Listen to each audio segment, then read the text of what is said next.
I'll just kind of tell you guys a little bit about how this came about real quick, and then I'll pass it down. Abby came to me about 2.5 years ago, and she had an idea to do an exhibition with photography pre-digital. So knowing that I have 3 friends here who work in pre-digital historic processes like I do, I asked them to do this with me. So the 4 of us work in all, as you can see, early processes that are all pre-digital, pre-current photography methods. We date back to 1851 and then go through kind of the mid 20th century. So that just kind of gives you an idea of how this came about. And I'll just tell you a little bit about me. I'm Angela, and I have worked in photography my whole life. And I love the history of photography, so I taught it for years and years. So that is kind of where my love and desire to work in early processes came from. And my pieces in this exhibition are these more tintype style. The process dates to 1851, and Dawn and I co-own a trailer, and we actually work together with that process a lot. So that just kind of gives you an idea of where this process begins, 1851, and what I'll do is pass this mic down. So I'm sorry. So everybody can, talk about their own processes. But my work in particular is some of the pieces mixed on this wall, and a piece or 2 over here, and they really kind of speak to loss and grief and finding sort of that light and desire to live through that. So that's kind of just gives you a little bit of a hint of why I chose this body of work for the last couple of years in my life, and why these images sort of represent a darkness with a little bit of light and rebirth in them. So I'm going to pass this to Don just so he can talk a little bit about what he's doing too. Well, thanks. I just wanted to first thank Abby and Gundi and Deb for hosting us. This is an absolutely beautiful gallery. I've never been fortunate enough to have my work in here. So I feel really honored to be here and to be in this gallery. So thank you for that. And I want to thank Angela again for inviting the 3 of us amigos to join her in our quest to put some beautiful work on the walls, which I think as a group we've collectively done a pretty good job. I think this is a really nice body of work, and I just really feel proud to be here. I'm Don Jones. I picked up my first camera when I was 12, and not too far from here, I went to high school right over here at Palmer. When I was in 1975, I took my first darkroom class, so it's pretty interesting that 50 years ago, almost to the day, I started learning darkroom right over there, about 200 yards. And they've just knocked the building I learned it in down. The industrial arts building is gone, but anyway, so that was my early time in photography. And then I graduated from Brooks Institute in Santa Barbara with a commercial photography degree in 1981 with a Bachelor of Arts degree, and came back to Colorado Springs, where I worked in high tech at a large company called Digital Equipment Corporation. I was their photographer for 7 years, and did a lot of industrial, corporate type of work, still all in the commercial realm. And I got to where I left that company in 1991, and I went to a company here called Current, and I studied there in the corporate world again, doing catalog work. We did calendars, we did cards, greeting cards for different Christmas and birthdays and whatnot. And finally, in 1995, in June of 95, I decided to start my own studio. So I struck out on my own and started my own business. And I just celebrated 30 years of having that studio this past June. But about 10 years ago, in 2015, one of my clients from Florida was talking with me, and I expressed an interest to her to do some fine art work, because I was, corporate work and commercial work, you're art directed, you're told in a lot of ways how the work's going to come out.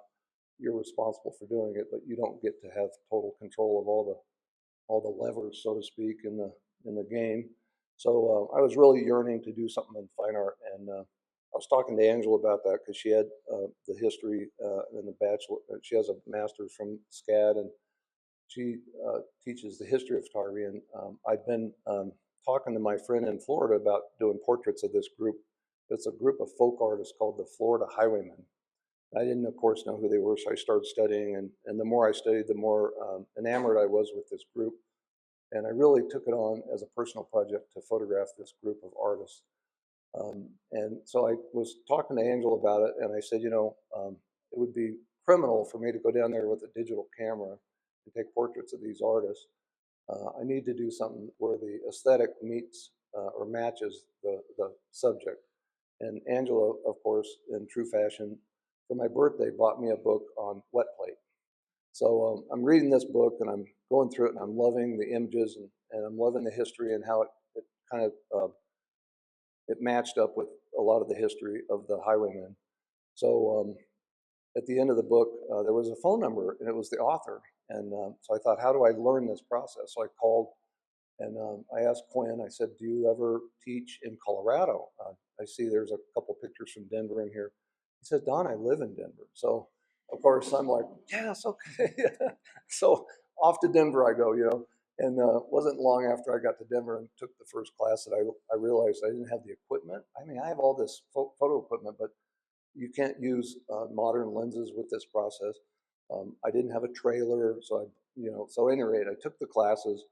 I ended up buying the trailer, bought all the equipment, and then took me about 3 years. That was in 2015, 2016, 2017, and finally in 2019, I hauled the trailer 2,200 miles to Fort Pierce, Florida, and I made 8 portraits of the remaining highwaymen. There was 25 men and 1 woman to start.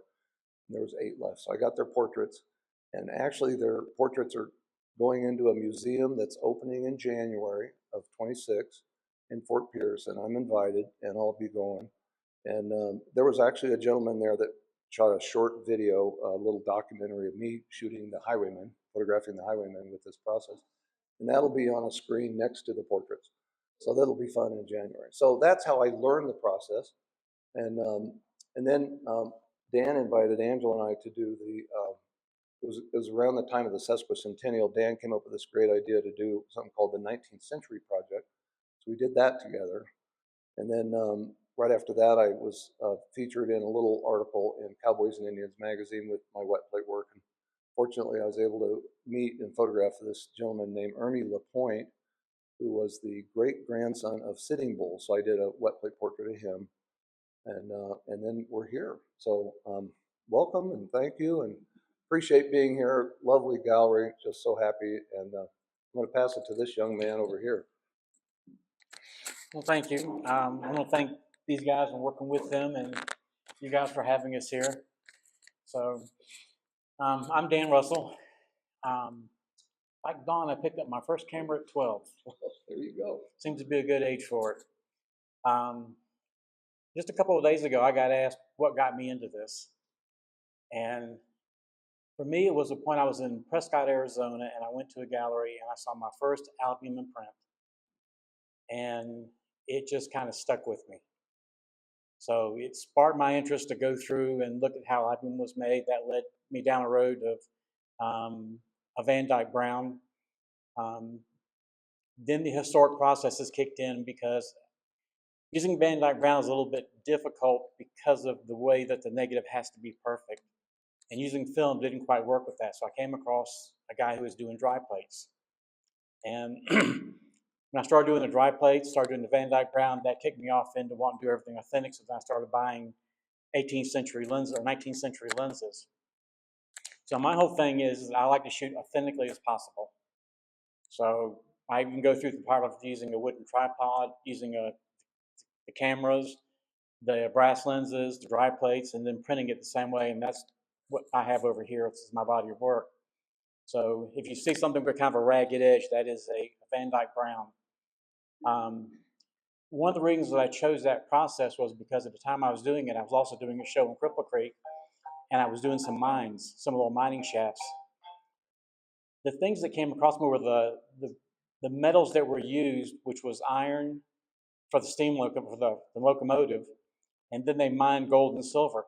So Van Dyke Brown is actually an iron-based process with silver, and then I tone these prints with gold. So I'm able to represent the metals of Colorado in those prints with the iron, the gold, and the silver. And that's one of the reasons I like that process so much. And I kind of abandoned the whole albumin process because of that. So, but some of those others over there as well, I use different cameras. There's one of them at the bottom left. The bottom left shot is shot with a 120-year-old camera that I had modified. It was an old Kodak 3A. I did use ortho film on that to kind of represent that era. And then the others were shot with an MER B67 and some 120-roll film, and then printed on silver gel. So anyway, that's kind of where I came from with it and where I'm at. Thank you. Okay, where to start here? I'm Richard Rinker, and also my thanks to Abby and Gundy. It's really great to be able to show my work in this incredible gallery, and also to my partners in crime here, who I haven't known Dan very long. I've known Angela for quite a while because we taught together, and we still teach together over at Bemis School of Art. And Don also, I've known him for several years. Anyway, my work, which most of it's over on this wall on the right side, and there's a couple pieces back here. What it kind of represents the next phase in technology, because Don and Angela were doing collodion wet plate, which is sort of mid 1800s, and then dry plate came in, which is also on glass plates. And then the next greatest new technology was gelatin silver, meaning an emulsion of, which is what dry plate is also, an emulsion of silver salts of silver, Sal Argenti, on a gelatin emulsion, but on a plastic flexible base, and that was the beginning of roll film. So that opened the way for all kinds of different cameras and smaller cameras. Most of the and I've used cameras of all formats, from 35 millimeter to medium format 120 cameras, and sometimes 4x5 and 5x7.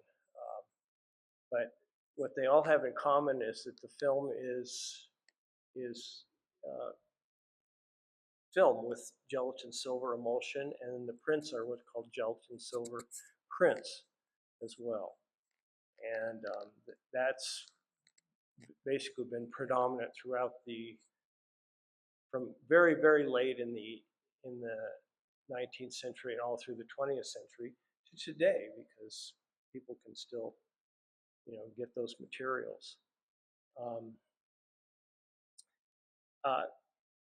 On top of that, though, I use sort of standard cameras, but I wanted to mention a couple of some of these images. You also use other cameras. One of those being what's called a Holga, which is about a $35 plastic camera in China, which is kind of appreciated for all all of its defects, kind of low fidelity. So you'll see some of those prints. Well, for example, the one of that locomotive. If you look closely, it's not super sharp, and it gets less sharp, it gets more fuzzy around the edges, and you get a little vignetting. So it's got just a particular look to it. And these cameras you kind of don't expect perfection. For one thing, you have one shutter speed, and the focus, it's got these settings. It's got a picture of like one person, two people, a group of people, and a mountain. And so you kind of guess, it's probably about that, right? I guess the light's good enough. I'll try it and see if I get a picture. Sometimes you go, oh, not too good, but sometimes it's I get things that are kind of amazing, I think. Another camera, a couple of those pictures, the one of the people in the hands and then the one next to it, that's kind of interesting because that camera, it does not use a lens. It's called, and it's actually this. I brought a bunch of visual aids here. I've taken the taking lens out of this camera and replaced it with what's called a zone plate. And it doesn't make an image the way a lens makes an image. It has a piece of film that has these concentric clear and dark circles. And I'm not gonna, we could probably spend the next hour talking about the physics of how this works, and I don't even really understand it, but it's the process of diffraction that makes an image. And it gives a kind of a very impressionistic, blurry image, but the highlights tend to be kind of glowy. So it's kind of a fun camera to experiment with. Let's see, what else? And then some are just with, like an old Rolleiflex. I also like to work with vintage cameras. Another thing that the traditional processes allow you to do is to make your own cameras, like a pinhole camera. That's a camera there. And you can put photographic paper in there and expose it to light and give an image. That's about it. I might mention how I forgot to mention how I got started. I had my first camera actually when I was 10 years old. And a Kodak Brownie camera I think I got for Christmas, and my parents would buy me black and white film. And I think they, I have a feeling they thought, he's really going through this film. We're not going to buy color film. It's too expensive. So he's got to use black and white, just use black and white film. But I really got interested when I was, I tagged along, was invited to tag along with this friend of our family who was an amateur photographer, and he'd go on these, I grew up here in Colorado actually, and he'd go places like the Great Sand Dunes and Maroon Bells, and that, so I got to take my little Brownie camera and make photographs, and he kind of encouraged me. He thought my pictures were pretty good, so that kind of got me started and also interested in black and white photography. Well, I shoot some color. I shoot some color film. I shoot digital color. But I think for me, black and white is because it tends to abstract the world. It takes away the distraction of color. And I think then you're left more with the emotion, the textures, the mood, the light, how highlights and shadows start to contour around objects and create more shapes, I guess. That's for me. I think it abstracts the world a little bit more and takes away distraction. Because color's beautiful, obviously, and I shoot color, but I like black and white. I always have. And those three pictures in the very, very back there are silver gelatin, and they're black and white from a pinhole camera. But the thing I love about this process, it's not strictly black and white in some ways. It's kind of, what would you say, Donna? It kind of has, depending on the chemical makeup that we use that day, it can have more of a warmer shift or a slightly cooler shift, which also I think speaks to, distracting reality. You? What's your reason? Well, I would agree with a lot of that. I think that when you are looking through a view camera, it's interesting because it's upside down backwards, and if you came to the opening, or if you can go right back here and look through this view camera that Richard brought, it's really interesting that you're not looking at an image anymore. You're looking at shapes, and you're composing shapes. And I think when you break it down to black and white versus color, it simplifies the image down to shapes and lighting, and it just is much more appealing to me personally. How about you? Black and white. Why do we do it? what these two said. And I agree with them. For me, it's it's the shapes and the colors and not the colors. It's the tones. Yes, I think for me, color kind of just is a little bit on the distracting side. So I like it because of the shapes, the tones, again what they said. Okay. Well, let's see. I might add a couple things. Well, I think one reason that I've done some color too, but it always sort of for me personally it wasn't satisfying as black and white is, and also I found with black and white that's something I have my own darkroom. I can make my own prints and make the adjustments I want it in the darkroom. There's a lot of creative work that happens in the darkroom as far as contrast and dodging and burning. And there's choices of, you can choose a cool tone or warm tone paper, and you can do toning and all kinds of things too in the darkroom.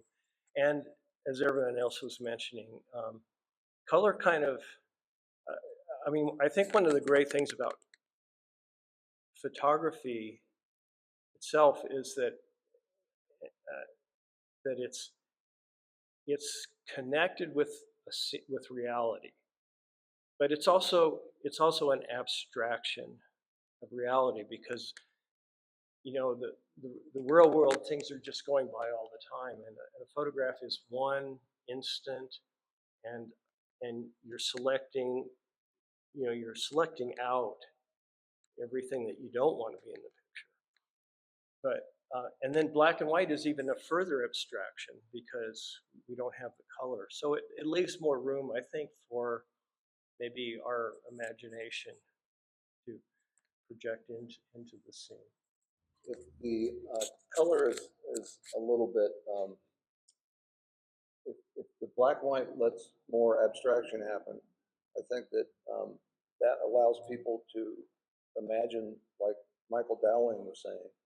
I really liked what he said about an art piece should make you feel more than it should make you look. So I feel like black and white fits that recipe a lot better than color. Okay. Well, thank you all for being here. Appreciate it.